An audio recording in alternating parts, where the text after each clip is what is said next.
सदस्यगण, budget के बाद राज्यपाल अभिभाषण में आपको पर्याप्त अवसर दूंगा।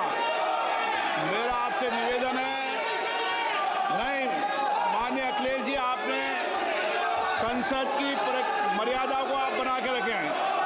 कभी बजट भाषण के अंदर इस तरीके का नहीं हुआ, ये उचित नहीं है, ये उचित नहीं है। अखिलेश जी प्लीज, मैं आपको मौका दूंगा राज्यपाल अभिभाषण पे, प्लीज। नो, ये तरीका ठीक नहीं है। No,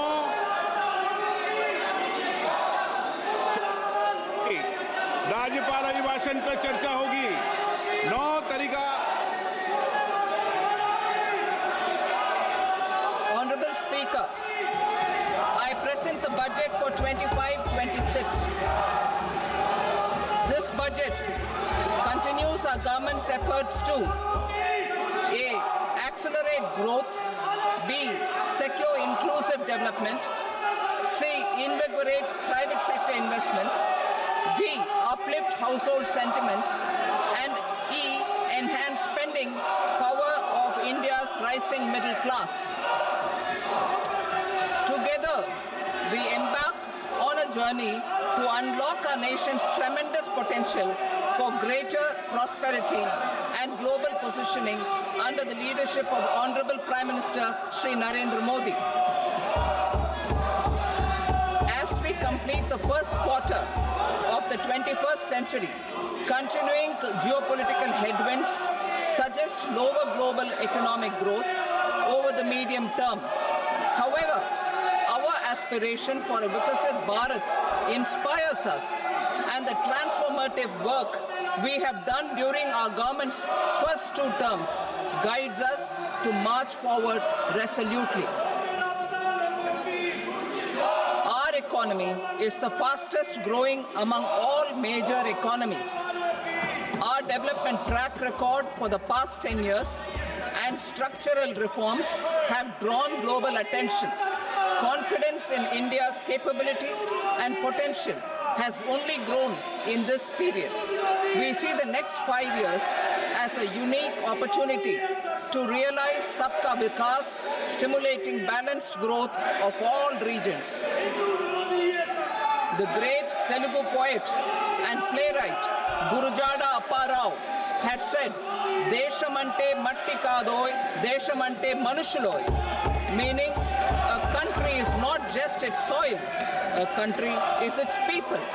In line with this, for us, Vikasit Bharat encompasses zero poverty, 100% quality good school education, access to high quality, affordable and comprehensive health care, 100% skilled labor with meaningful employment, 70% women in economic activities, and farmers making our country the food basket of the world.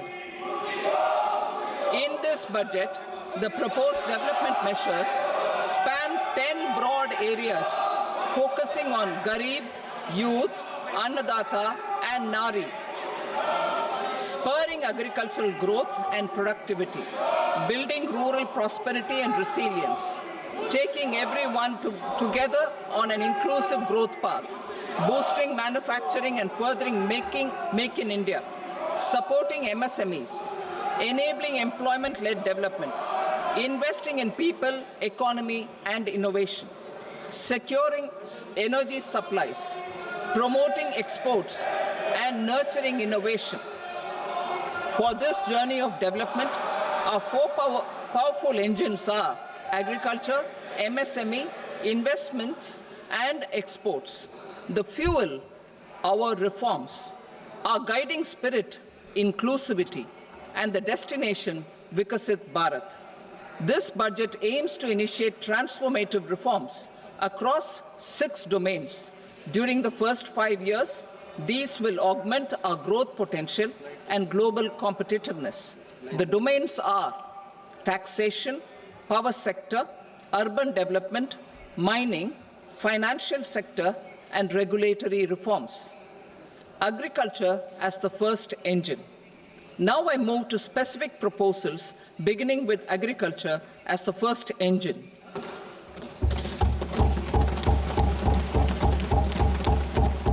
Prime Minister Dhan Dhanya Krishi Yojana, Developing Agri-Districts Program. Motivated by the success of the Aspirational District Program, our government will undertake a Pranya Krishi Yojana in partnership with states. Through the convergence of existing schemes and specialized measures, the program will cover 100 districts with low productivity, moderate crop intensity, and below average credit parameters. It aims to 1. Enhance agricultural productivity, 2. Adopt crop diversification and sustainable agricultural practices, 3. Augment post-harvest storage at the panchayat and block level, 4. Improve irrigation facilities, and 5. Facilitate availability of long-term and short-term credit. This program is likely to help 1.7 crore farmers. Building rural prosperity and resilience. A comprehensive multi-sectoral rural prosperity and resilience program will be launched in partnership with the states. This will address underemployment in agriculture through skilling, investment, technology, and invigorating the rural economy.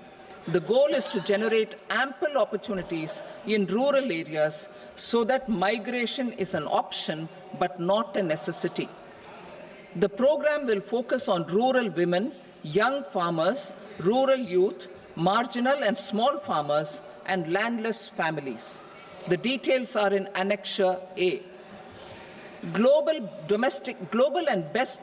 Domestic best practices will be incorporated, and appropriate technical and financial assistance will be sought from multilateral development banks. In Phase 1, 100 developing agri-districts will be covered. Atmanirbharta in pulses. Our government is implementing the National Mission for Edible Oilseed for achieving Atmanirbharta in edible oils. Our farmers have the capability to grow enough for our needs and more. 10 years ago, we made concerted efforts and succeeded in achieving near self-sufficiency in pulses. Farmers responded to the need by increasing the cultivated area by 50%, and government arranged for procurement and remunerative prices. Since then, with rising incomes and better affordability, our consumption of pulses has increased significantly. Our government will now launch a 6-year mission for Atmanirbharta in pulses with a special focus on Tuar, Urad, and Masoor. Details are in Annexure B. Central agencies such as NAFED and NCCF will be ready to procure these 3 pulses as much as offered during the next 4 years from farmers who register with these agencies and enter into agreements. Comprehensive program for vegetables and fruits. It is encouraging that our people are increasingly becoming aware of their nutritional needs. It is a sign of a society becoming healthier. With rising income levels, the consumption of vegetables, fruits, and Shri Anna is increasing significantly. A comprehensive program to promote production, efficient supplies, processing, and remunerative prices for farmers will be launched in partnership with the states. Appropriate institutional mechanisms for implementation and participation of farmer producer organizations and cooperatives will be set up. Makhana Board in Bihar. For this, there is a special opportunity for the people of Bihar. A Makhana Board will be established in the state to improve production, processing, value addition, and marketing of makhana. The people engaged in these activities will be organized into FPOs. The board will provide hand-holding and training support to makhana farmers and will also work to ensure they receive the benefits of all relevant government schemes. A national mission on high-yielding seeds will be launched, aimed at 1. Strengthening research ecosystem, 2. Targeted development and propagation of seeds with high yield, pest resistance, and climate resilience, and 3. Commercial availability of more than 100 seed varieties released since July 2024.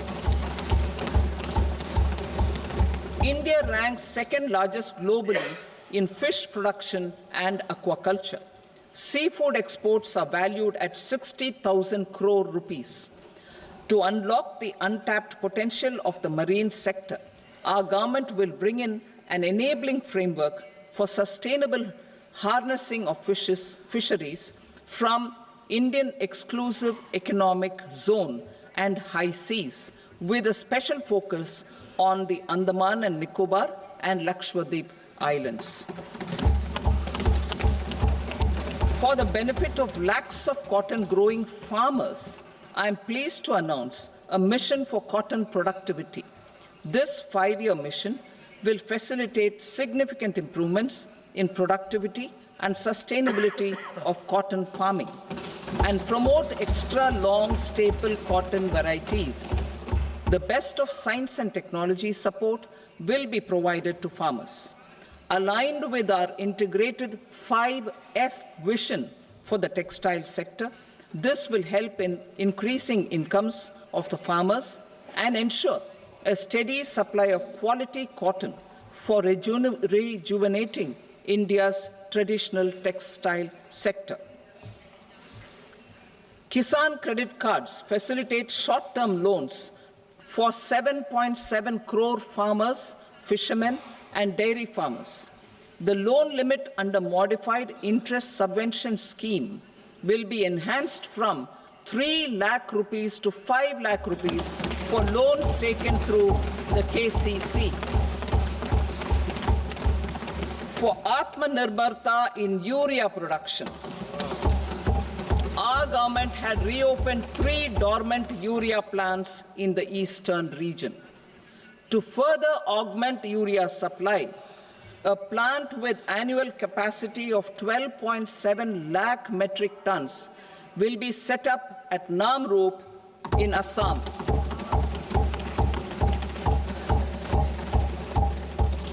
India Post, with 1.5 lakh rural post offices, complemented by the India Post Payment Bank and a vast network of 2.4 lakh Dak Sevaks, will be repositioned to act as a catalyst for the rural economy. Details are at Annexure C.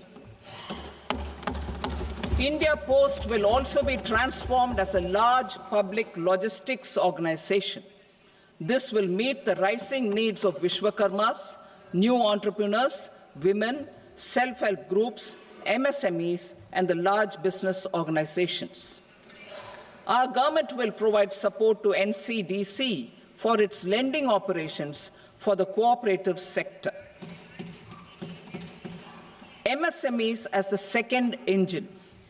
Now I move to MSMEs as the second engine, which encompasses manufacturing and services with a focus on MSMEs numbering 5.7 crores. Currently, over 1 crore registered MSMEs, employing 7.5 crore people and generating 36% of our manufacturing, have come together to position India as a global manufacturing hub. With their quality products, these MSMEs are responsible for 45% of our exports.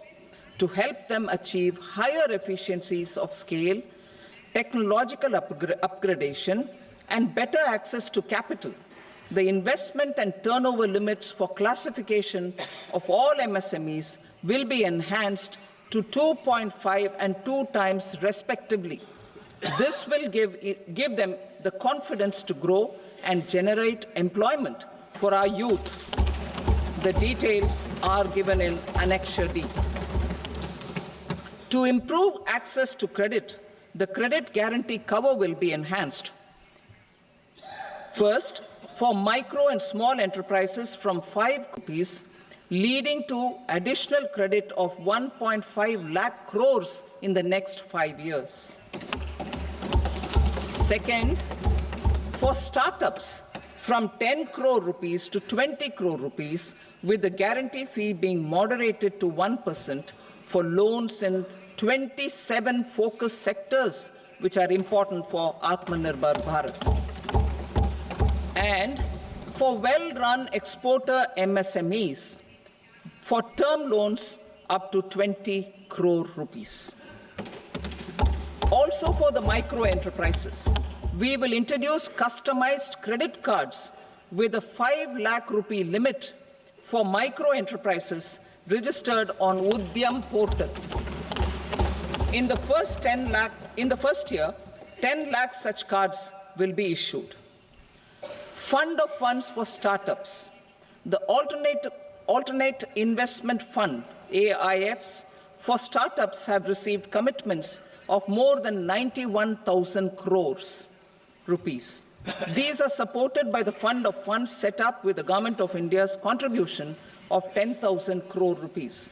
Now, a new fund of funds with expanded scope and a fresh contribution of another 10,000 crore rupees will be set up. A new scheme will be launched for 5 lakh women, scheduled castes and scheduled tribes, first-time entrepreneurs. This will provide term loans up to 2 crore rupees during the next 5 years. The scheme will incorporate lessons from the successful Stand Up India scheme. Online capacity building for entrepreneurship and managerial skills will also be organized. Measures for labor-intensive sectors. To promote employment and entrepreneurship opportunities in labor-intensive sectors, our government will undertake specific policy and facilitation measures. To enhance the productivity, quality, and competitiveness of India's footwear and leather sector, a focused product scheme will be implemented. The scheme will support design capacity, component manufacturing, and machinery required for production of non-leather quality footwear, besides the support for leather footwear and products. The scheme is expected to facilitate employment for 22 lakh persons, generate over 4 lakh crore rupees, and exports of over 1.1 lakh crore rupees. Measures for the toys sector. Building on the National Action Plan for Toys, we will implement a scheme to make India a global hub for toys. The scheme will focus on development of clusters, skills, and a manufacturing ecosystem that will create high-quality, unique, innovative, and sustainable toys that will represent the Made in India brand. Support for food processing. In line with our commitment towards Purvodaya, we will establish a National Institute of Food Technology, Entrepreneurship, and Management in Bihar.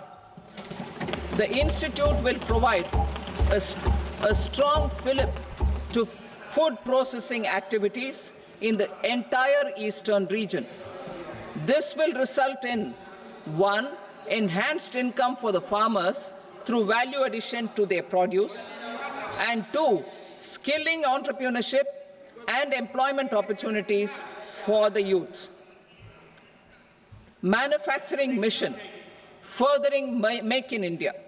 Our government will set up a national manufacturing mission covering small, medium, and large industries for furthering Make in India by providing policy support, execution roadmaps, governance, and monitoring framework for central ministries and states.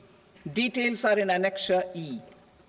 Given our commitment to climate-friendly development, the mission will also support clean tech manufacturing.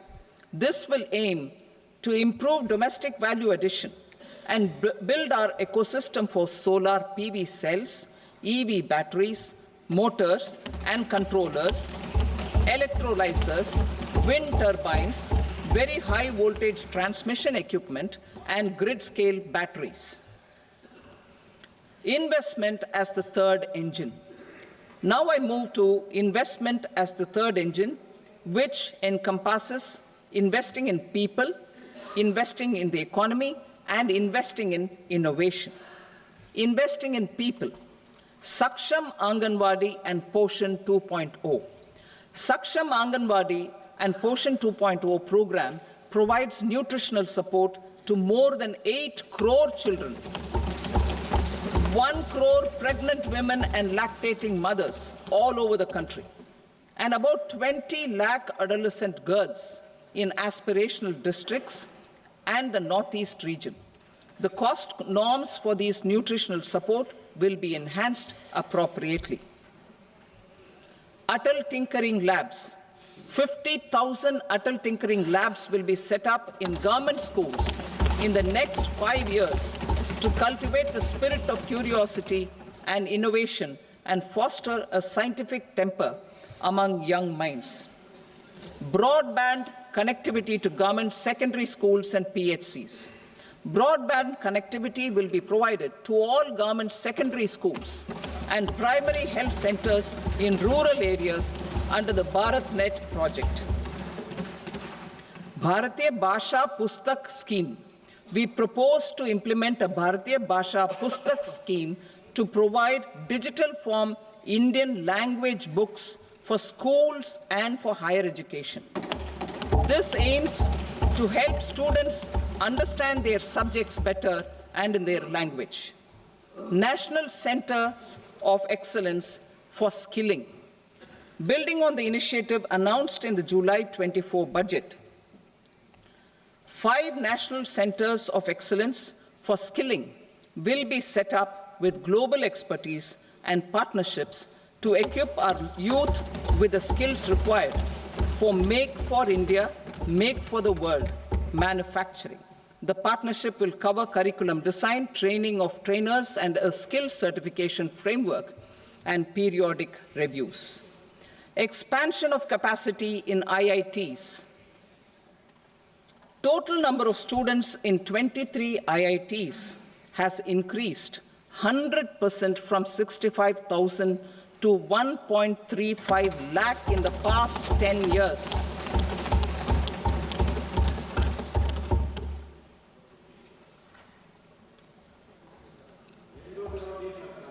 Additional infrastructure will be created in the 5 IITs started after 2014 to facilitate education for 6,500 more students. Hostel and other infrastructure capacity at IIT Patna will also be expanded.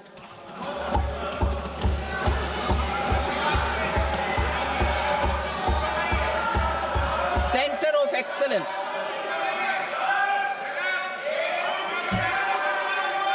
Center of Excellence in AI for Education. I had announced 3 centers of excellence in artificial intelligence for agriculture, health, and sustainable cities in 2023. Now a center of excellence in artificial intelligence for education will be set up with a total outlay of 500 crores.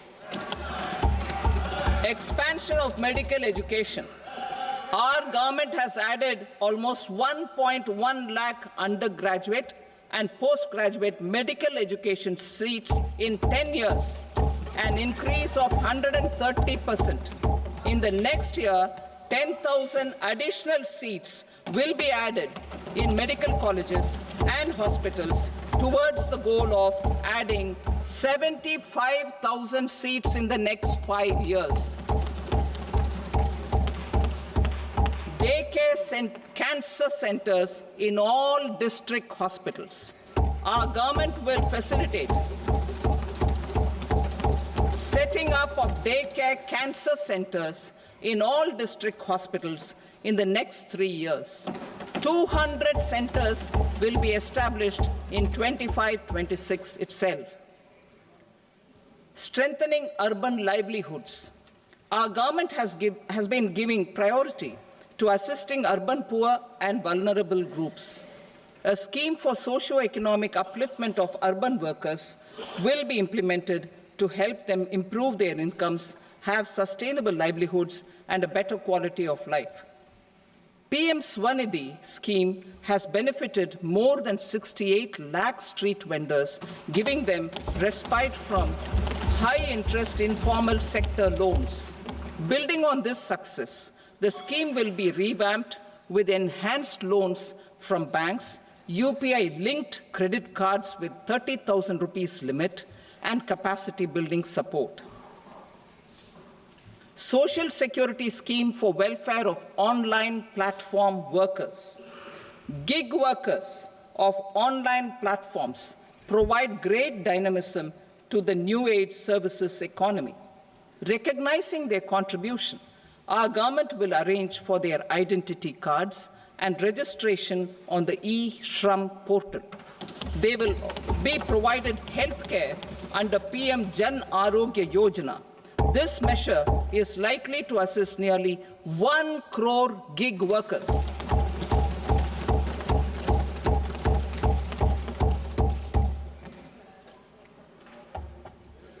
Investing in the economy.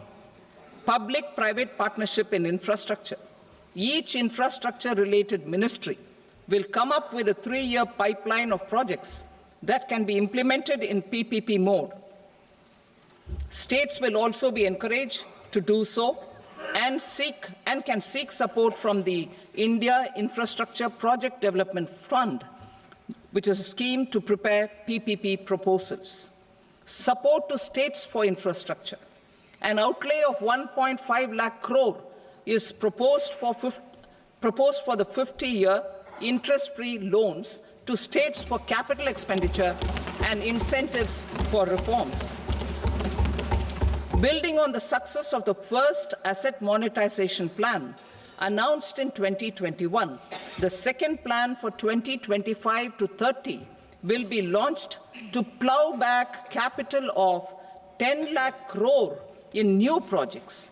Regulatory and fiscal measures will be fine-tuned to support the plan. Jal Jeevan Mission. Since 2019, 15 crore households representing 80% of India's rural population have been provided access to portable tap water connections. To achieve 100% coverage, I am pleased to announce the extension of this mission until 2028 with an enhanced total outlay. The mission's focus will be on the quality of infrastructure and O&M of rural piped water supply schemes through Jan Bhagidari. A separate MOU or separate MOUs will be signed with the states and union territories to ensure sustainability and citizen-centric water services delivery. Urban sector reforms. Building on the July budget proposals, urban sector reforms related to governance, municipal services, urban land and planning will be incentivized. Urban Challenge Fund. The government will set up an urban challenge fund of 1 lakh crore rupees to implement the proposals for cities as growth hubs, creative redevelopment of cities, and for water and sanitation purposes announced in the July budget. This fund will finance up to 25% of the cost of bankable projects, with a stipulation that at least 50% of the cost is funded from bonds, bank loans, and PPPs. An allocation of 10,000 crore is proposed in 2025-26. Power sector reforms. We will incentivize electricity distribution reforms and augmentation of intra-state transmission capacity by states. This will improve financial health and capacity of electricity companies. Additional borrowing of 0.5% of GSDP will be allowed to states contingent on these reforms. Nuclear energy mission for Vikasit Bharat. Development of at least 100 gigawatt of nuclear energy by 2047 is essential for our energy transition efforts. For an active partnership with the private sector towards this goal, amendments to the Atomic Energy Act and the Civil Liability for Nuclear Damage Act will be taken up. A nuclear energy mission for research and development of small modular reactors with an outlay of 20,000 crore will be set up. At least 5 indigenously developed small modular reactors will be operationalized by 2033. Shipbuilding. The shipbuilding financial assistance policy will be revamped to address cost disadvantages.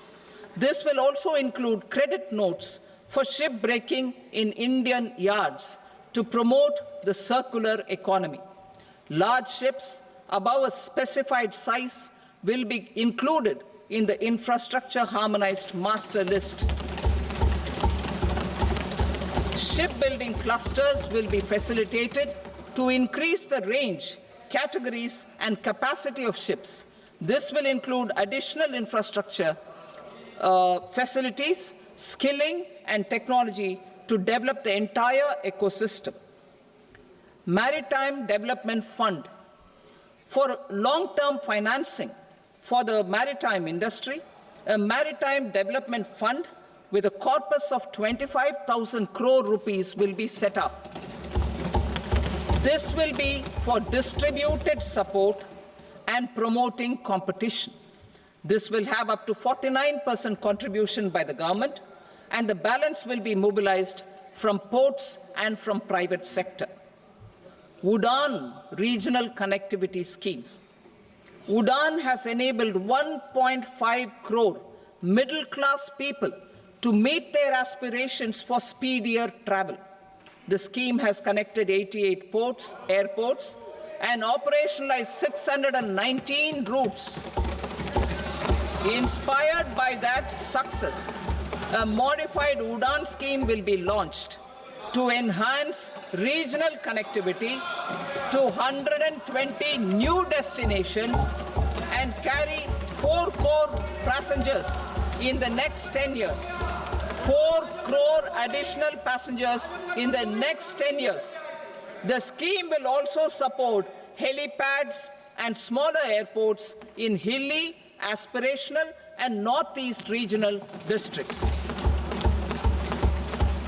Greenfield airports will be facilitated in Bihar to meet the future needs of the state. These will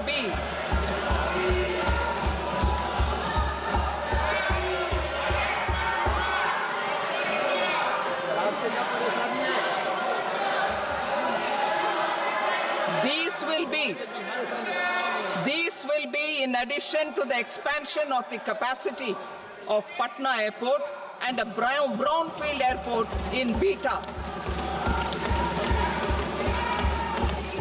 Western Kosi Canal project in Mithilanchal. Financial support will be provided for the Western Kosi Canal ERM project, benefiting a large number of farmers, cultivating over 50,000 hectares of land in the Mithilanchal region of Bihar. Mining sector reforms. Mining sector reforms, including those for minor minerals, will be encouraged through sharing of best practices and institutions of a state mining index. A policy for recovery of critical minerals from tailings will be brought out. Under the special window for affordable and mid-income housing, SWAMI, 50,000 dwelling units in stressed housing projects have been completed and keys handed over to home buyers. Another 40,000 units will be completed in 2025, further helping middle-class families who are paying EMIs on loans taken for apartments while also paying rent for their current dwellings. Building on this success, Swami Fund 2 will be established as a blended finance facility with contribution from the government, banks, and private investors. This fund of 15,000 crore rupees will aim for expeditious completion of another 1 lakh units. PM Gati Shakti data for private sector. For furthering PPPs and assisting the private sector in project planning, access to relevant data and maps from the PM Gati Shakti portal will be provided. Tourism for employment-led growth. Top 50 tourist destination sites in the country will be developed in partnership with states through a challenge mode. Land for building key infrastructure will have to be provided by the states. Hotels in these destinations will be included in the infrastructure harmonized list. The following measures will be taken for facilitating employment-led growth. Organizing intensive skill development programs for our youth, including in institutes of hospitality management. Providing mudra loans for homestays. Improving ease of travel and connectivity to tourist destinations. Providing performance-linked incentives to states for effective destination management, including tourist amenities, cleanliness, and marketing efforts, and introducing streamlined e-visa facilities along with visa fee waivers for certain tourist groups. Continuing with the emphasis on places of spiritual and religious significance in the July budget, there will be a special focus on destinations related to the life and times of Lord Buddha. Medical tourism and heal in India. Medical tourism and heal in India will be promoted in partnership with the private sector, along with capacity building and easier visa norms. Investing in innovation. To implement private sector-driven research, development, and innovation initiatives announced in the July budget, I am now allocating 20,000 crore rupees for this purpose. A deep tech fund of funds will also be explored to catalyze the next generation startups as a part of this initiative. In the next 5 years, under the PM Research Fellowship Scheme, we will provide 10,000 fellowships for technological research in IITs and IISc with enhanced financial support. The second gene bank with 10 lakh germplasm lines will be set up for future food and nutritional security. This will provide conservation support to both public and private sectors for genetic resources. We will start a national geospatial mission to develop foundational geospatial infrastructure and data. Using PM Gati Shakti, this mission will facilitate modernization of land records, urban planning, and design of infrastructure projects. A Gyan Bharatam mission for survey, documentation, and conservation of our manuscript heritage with academic institutions, museums, libraries, and private collectors will be undertaken to cover more than 1 crore manuscripts. We will set up a national digital repository of Indian knowledge systems for knowledge sharing. Now I move to exports as the fourth engine. We will set up an export promotion mission with sectoral and ministerial targets. driven jointly by the Ministries of Commerce, MSME, and Finance. It will facilitate easy access to export credit, cross-border factoring support, support to MSMEs to tackle non-tariff measures in overseas markets. A digital public infrastructure, Bharat Trade Net, for international trade will be set up as a unified platform for trade documentation and financing solutions. This will complement the Unified Logistics Interface platform. The BTN will be aligned with international practices. Support will be provided to develop domestic manufacturing capacities for our economy's integration with global supply chains. Sectors will be identified based on objective criteria. Facilitation groups with participation of senior officers and industry representatives will be formed for select products and supply chains. Through this, there are huge opportunities related to Industry 4.0, which needs high skills and talent. Our youth have both. Our government will support the domestic electronic equipment industry to leverage this opportunity for the benefit of our youth. A national framework will be formulated as guidance to states for promoting global capability centers in emerging Tier 2 cities. This will suggest measures for enhancing availability of talent and infrastructure, building bylaw reforms, and mechanisms for collaboration with industry. Our government will facilitate upgradation of infrastructure and warehousing for air cargo, including high-value perishable horticultural produce. Cargo screening and customs protocol will be streamlined and made user-friendly. Reforms as the fuel.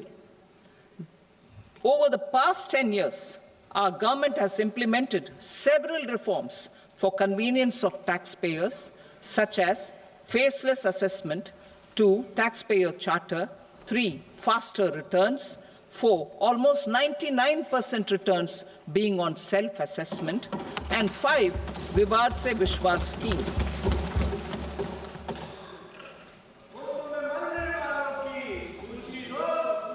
Continuing these efforts, I reaffirm the commitment of the Tax Department to trust first, scrutinize later.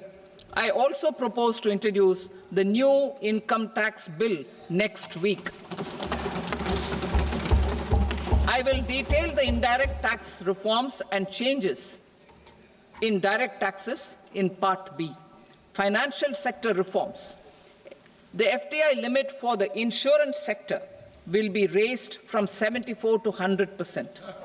This enhanced limit will be available for those companies which invest the entire premium in India. The current guardrails and conditionalities associated with foreign investment will be reviewed and simplified. The services of India Post Payment Bank will be deepened and expanded in rural areas. NABFID will set up a partial credit enhancement facility for corporate bonds for infrastructure. Public sector banks will develop Grameen Credit Score framework to serve the credit needs of SHG members and people in rural areas. A forum for regulatory coordination and development of pension products will be set up. To implement the earlier announcement on simplifying the KYC processes, the revamped Central KYC Registry will be rolled out in 2025. We will also implement a streamlined system for periodic updating. Requirements and procedures for speedy approval of company mergers will be rationalized. The scope for fast-track mergers will also be widened and the process made simpler. As proposed in the interim budget, We signed bilateral investment treaties with 2 countries in 2024 to encourage sustained foreign investment, and in the spirit of First Develop India, the current model BIT will be revamped and made more investor-friendly. In the last 10 years, in several aspects, including financial and non-financial, our government has demonstrated a steadfast commitment to ease of doing business. We are determined to ensure that our regulations must keep up with technological innovations and global policy developments. A light-touch regulatory framework based on principles and trust will unleash productivity and employment. Through this framework, we will update regulations that were made under old laws. To develop this modern, flexible, people-friendly, and trust-based regulatory framework appropriate for the 21st century, I propose 4 specific measures. A high-level committee for regulatory reforms will be set up for a review of all non-financial sector regulations, certifications, licenses, and permissions. The committee will be expected to make recommendations within a year. The objective is to strengthen trust-based economic governance and take transformational measures to enhance ease of doing business, especially in matters of inspection and compliances. States will be encouraged to join in this endeavor. An investment friendliness index of states will be launched in 2025 to further the spirit of competitive, cooperative federalism. Under the Financial Stability and Development Council, a mechanism will be set up to evaluate impact of the current financial regulations and subsidiary instructions. It will also formulate a framework to enhance their responsiveness and development of the financial sector. In the Jan Vishwas Act 2023, more than 180 legal provisions were decriminalized. Our government will now bring up the Jan Vishwas Bill 2.0 to decriminalize more than 100 provisions in various laws. I now move to fiscal policy. In the July budget, I had committed to staying the course for fiscal consolidation. Our endeavor will be to keep the fiscal deficit each year such that central government debt remains on a declining path as a percentage of the GDP. The roadmap for the next 6 years has been detailed in the FRBM statement. Revised estimates for 2024-25. The revised estimate of the total receipts other than borrowings is 31.47 lakh crore rupees, of which the net tax receipts are 25.57 lakh crore rupees. The revised estimate of the total expenditure is 47.16 lakh crore rupees, of which the capital expenditure is about 10.18 lakh crore rupees. The revised estimate of the fiscal deficit is 4.8% of the GDP. Budget estimates for 25-26. Coming to 25-26, the total receipts other than borrowings and total expenditure are estimated at 34.96 lakh crore rupees and 50.65 lakh crore rupees respectively. The net tax receipts are estimated at 28.37 lakh crore rupees. The fiscal deficit is estimated to be 4.4% of GDP. To finance the fiscal deficit, the net market borrowings from dated securities are estimated at 11.54 lakh crore. The balance financing is expected to come from small savings and other sources. The gross market borrowings are estimated at 14.82 lakh crore rupees. I will now move to Part B. Indirect taxes. My proposals relating to customs aim to rationalize tariff structure and address duty inversion. These will also support domestic manufacturing and value addition, promote exports, facilitate trade, and provide relief to common people. Rationalization of customs tariff structure for industrial goods. As a part of comprehensive review of customs rate structure announced in July 2024 budget, I propose to 1. Remove 7 tariff rates. This is over and above the 7 tariff rates removed in 23-24 budget. After this, there will be only 8 remaining tariff rates, including 0 rate. 2. Apply appropriate cess to broadly maintain effective duty incidence, except on a few items where such incidence will reduce marginally. 3. Levy not more than 1 cess or surcharge. Therefore, I propose to exempt social welfare surcharge on 82 tariff lines that are subject to a cess. I shall now take up sector-specific proposals. To provide relief to patients, particularly those suffering from cancer, rare diseases, and other severe chronic diseases, I propose to add 36 life-saving drugs and medicines to the list of medicines fully exempted from basic custom duty.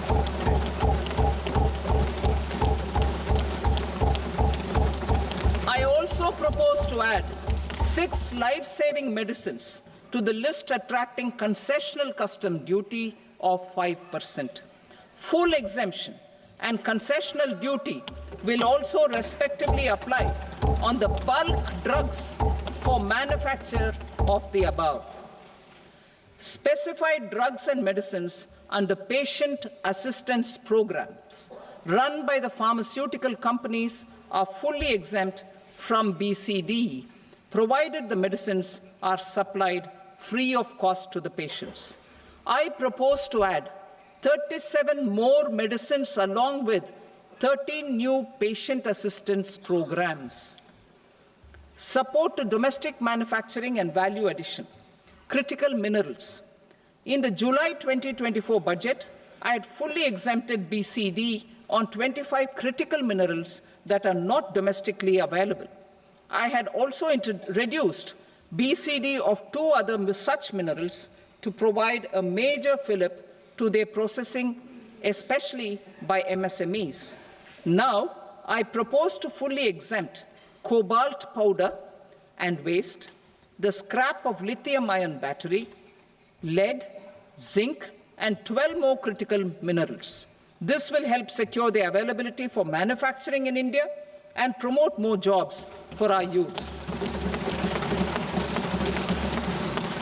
To promote domestic production of technical textile products such as agro-textiles, medical textiles, and geotextiles at competitive prices, I propose to add 2 more types of shuttle-less looms to the list of fully exempted textile machinery.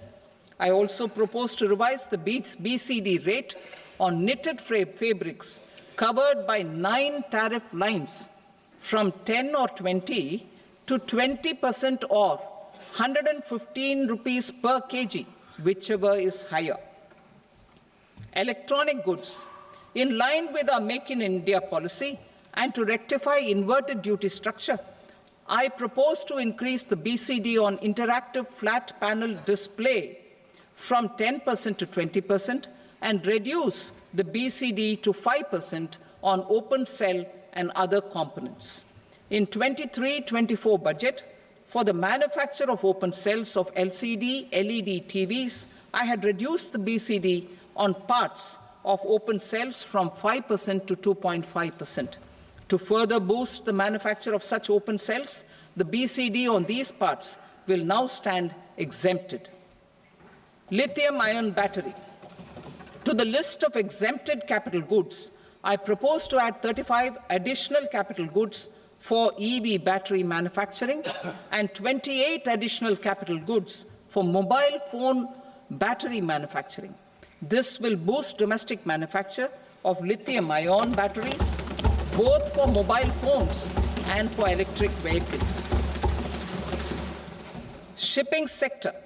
Considering that shipbuilding has a long gestation period, I propose to continue the exemption of BCD on raw materials, components, consumables, or parts for the manufacture of ships for another 10 years.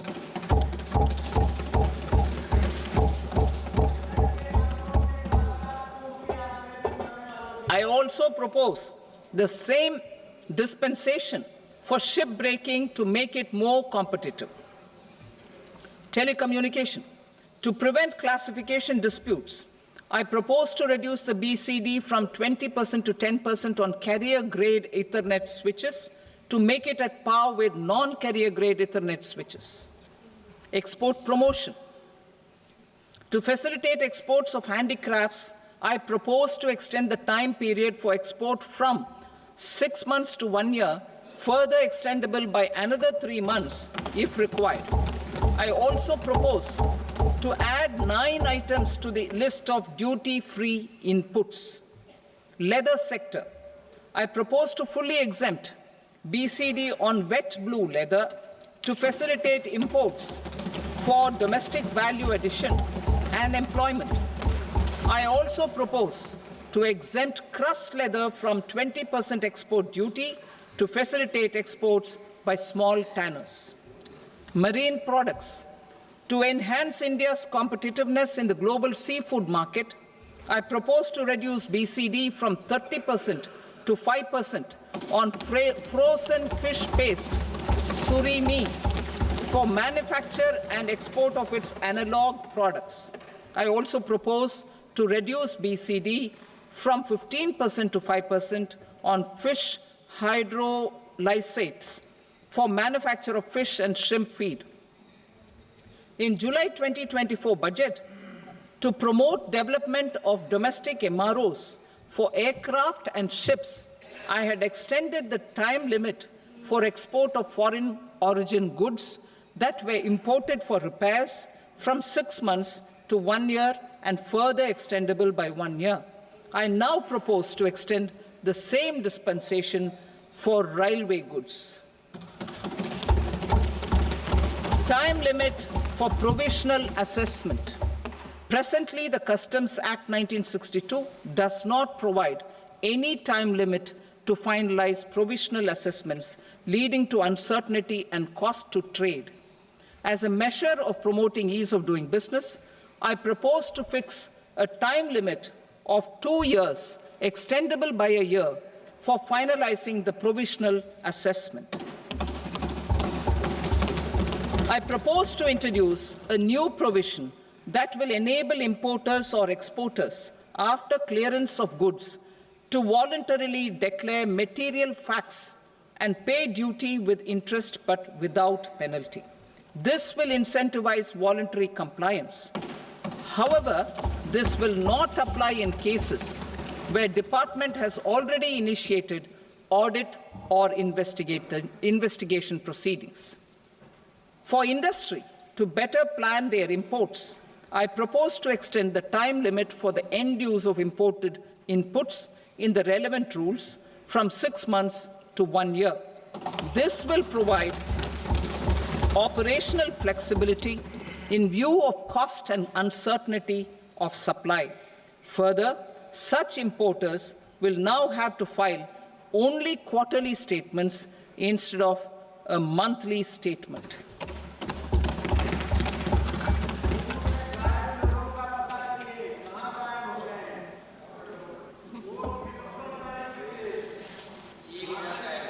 I now come to my direct tax proposals. In Part A, I have briefly underlined taxation reforms as one of key reforms to realize our vision of Vikasit Bharat.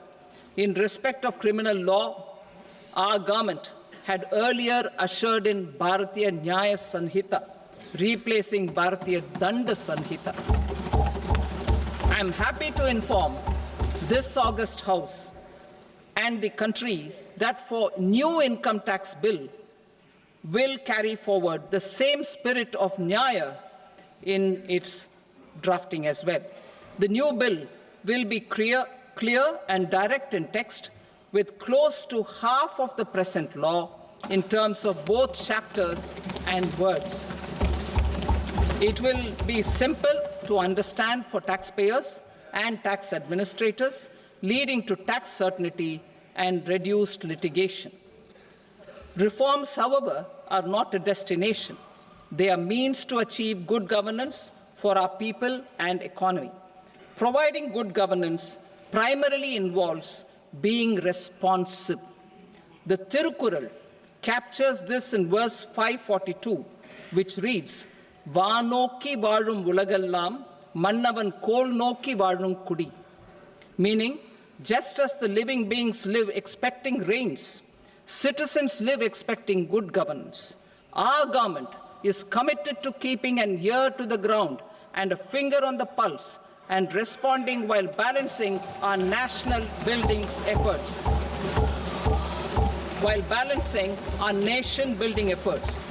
The following measures will detail just how our government will, under the guidance of PM Modi, has taken steps to understand and address.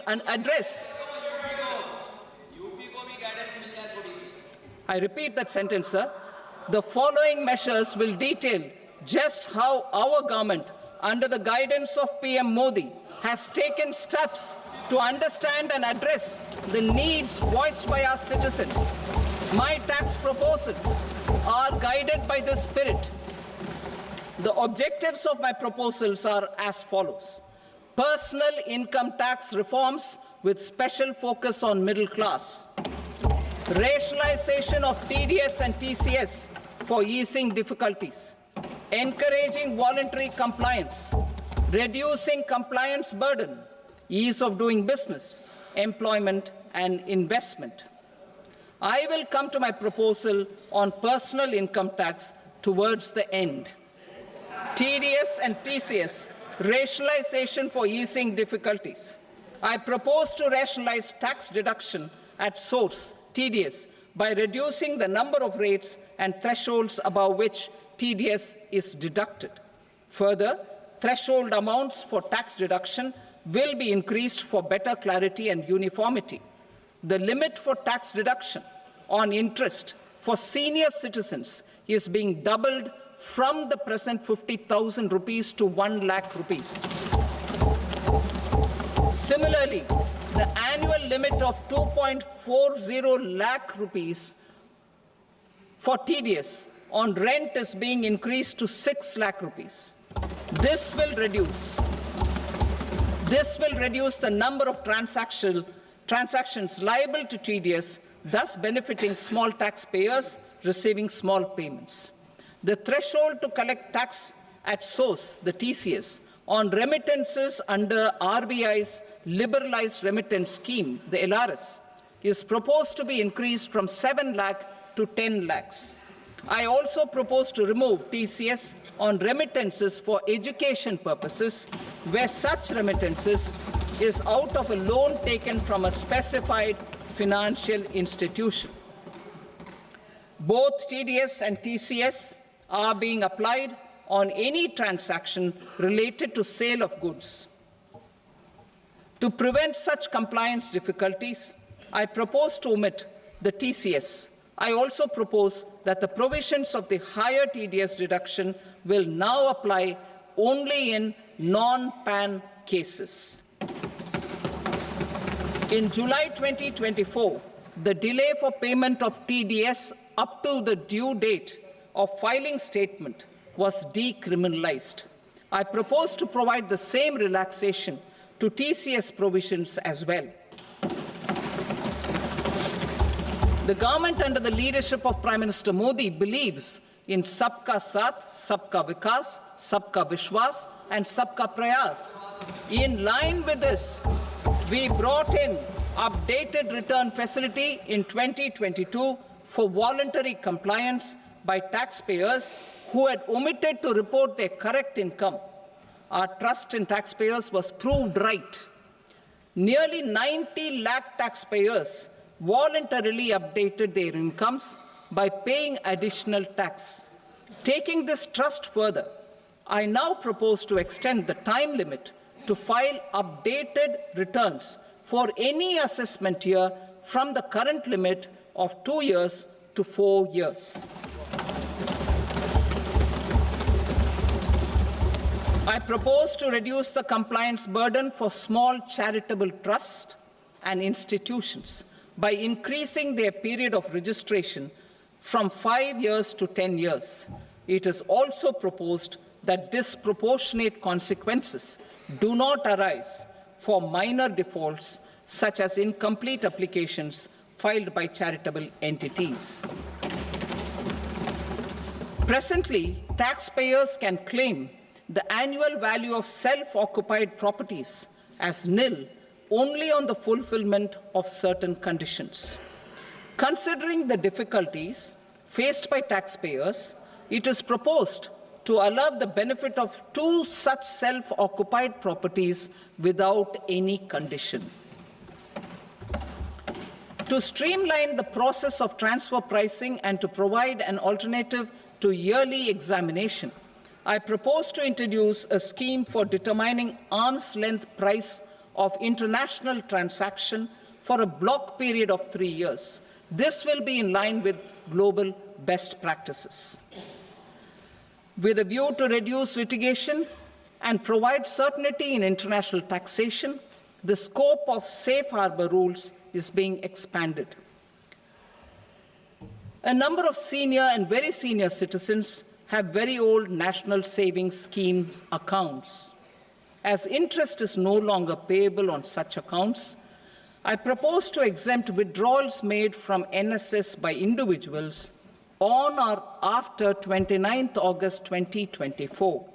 I am also proposing to allow similar treatment to NPS Vatsalya accounts as is available to normal NPS accounts subject to overall limits.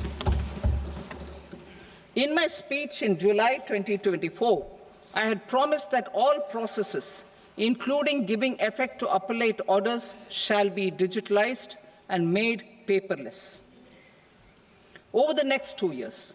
So I'm happy to announce that digitalization is being made operational now.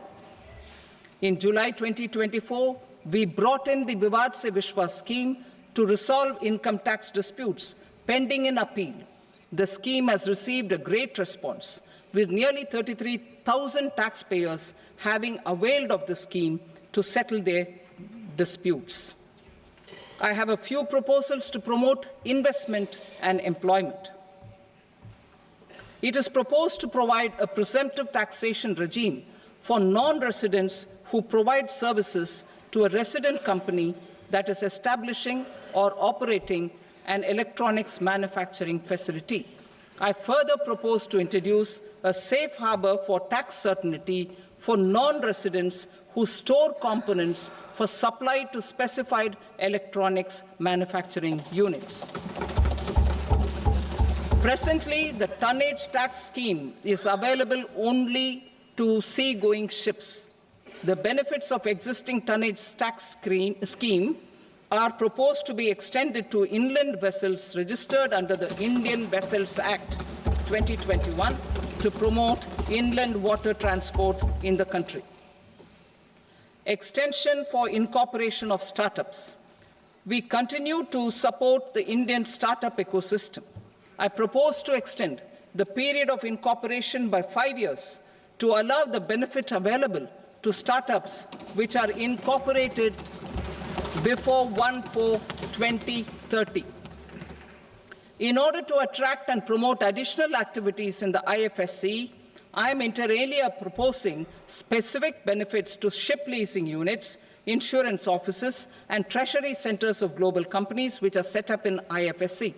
Further, to claim benefits, the cut-off date for commencement in IFSC has also been extended by 5 years to 31/3/2030. Category 1 and Category 2 AIFs are undertaking investments in infrastructure and other such sectors. I propose to provide certainty of taxation to these entities on the gains from securities, to promote funding from sovereign wealth funds and pension funds to the infrastructure sector. I propose to extend the date of making an investment by 5 more years up to 31st March 2030.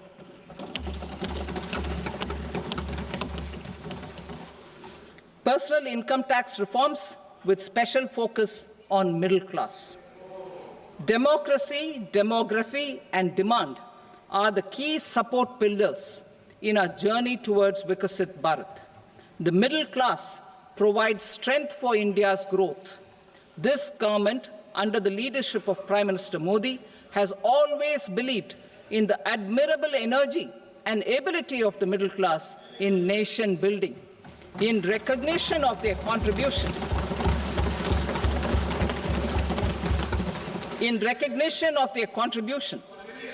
we have periodically reduced their tax burden.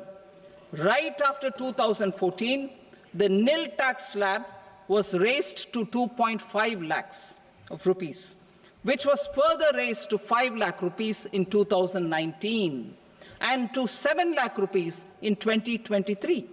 This is reflective of our government's trust on the middle-class taxpayers. I am now happy to announce that there will be no income tax payable up to income of 12 lakh rupees.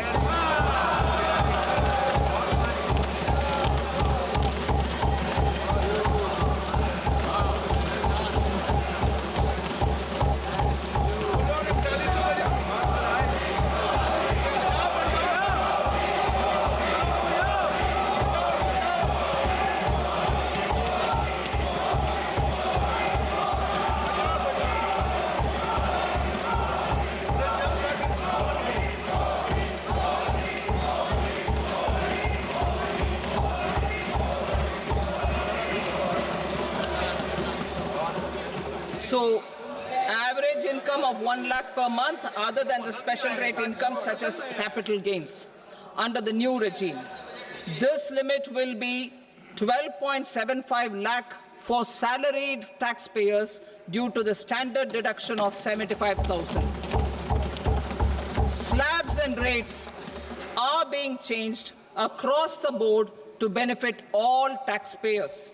The new structure will substantially reduce the taxes of the middle class and leave more money in their hands, boosting household consumption, savings, and investment.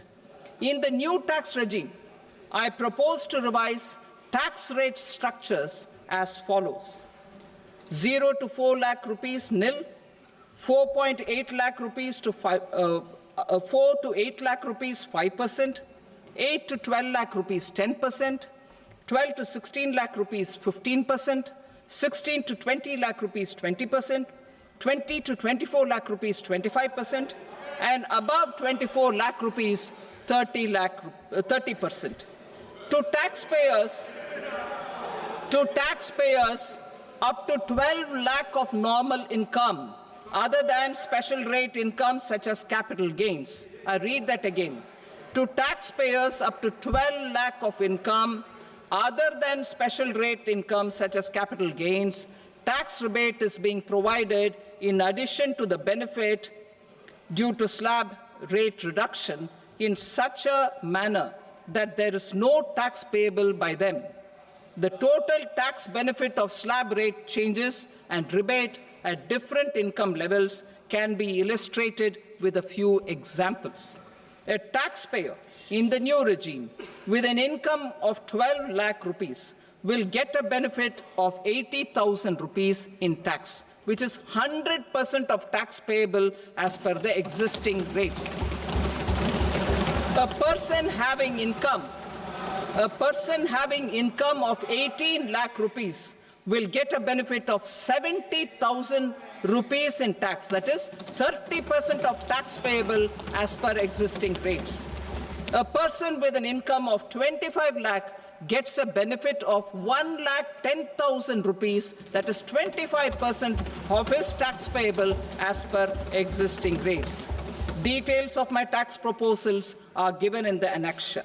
As a result of these proposals, Honorable Speaker, sir, revenue of about 1 lakh crore in direct taxes and 2,600 crores in indirect taxes will be foregone. Mr. Speaker, sir, with this, I commend the budget to this august House.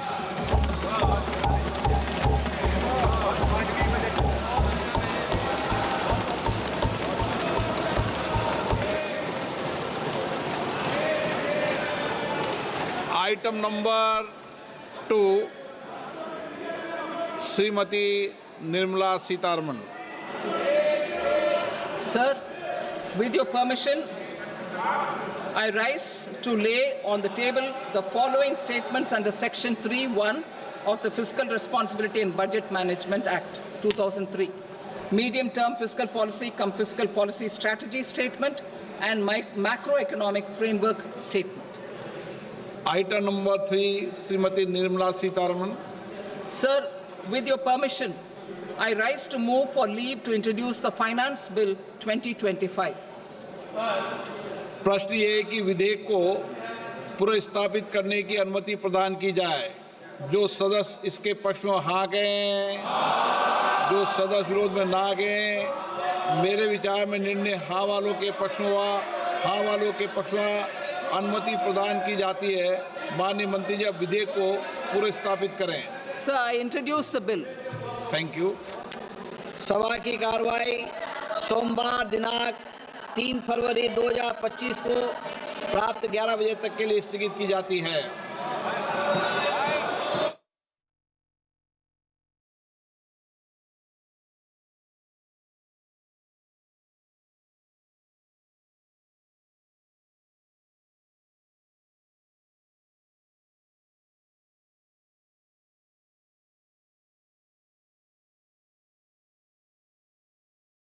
ಹೆಚ್ಚಿನ ವಿಡಿಯೋಗಳಿಗೆ ಪ್ರತಿಧ್ವನಿ YouTube channel subscribe ಮಾಡಿ, bell icon click ಮಾಡಿ.